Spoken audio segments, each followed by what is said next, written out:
வணக்கம் நேர்களே. தமிழக மக்களின் இதய தெய்வம் யார் என்றால் அது மக்கள் திலகம் எம்ஜிஆர் அவர்கள்தான். மக்கள் மனதில் இன்றளவும் அசைவாடி கொண்டிருக்கின்றார் என்றால் அது எம்ஜிஆர் அவர்களின் மேல் மக்கள் வைத்திருக்கின்ற அன்புதான்.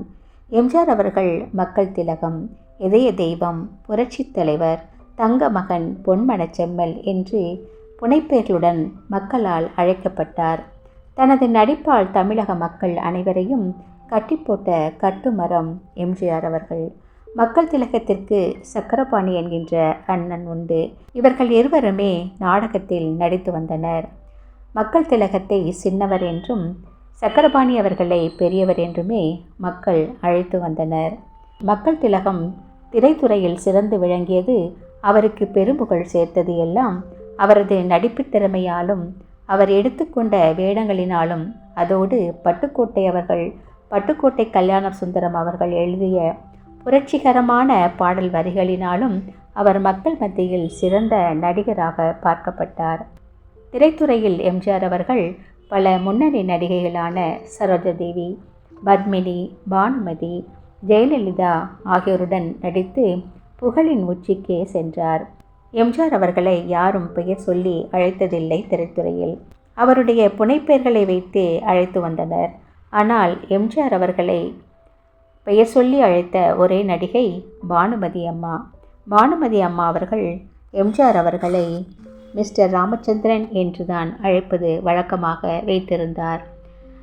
இவர்கள் இருவரும் சேர்ந்து நடித்த படங்கள் ஏராளம்.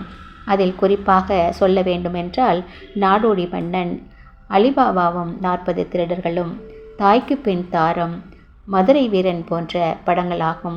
இருவரும் செம ஜோடிகளாக திரையுலக வலம் வந்தனர் என்றுதான் சொல்ல வேண்டும். கருத்து வேறுபாடுகள் என்பது எல்லா இடங்களிலும் இருக்கின்ற ஒன்றுதானே. சினிமா துறை மட்டும் என்ன விதிவிலக்கா?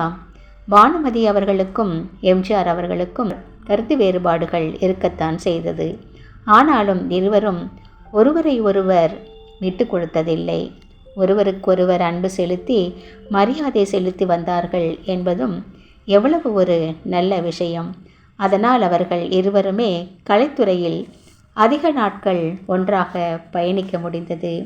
எம்ஜிஆர் அவர்கள் ஒரு மிகப்பெரிய சாம்ராஜ்யம் என்றுதான் சொல்ல வேண்டும்.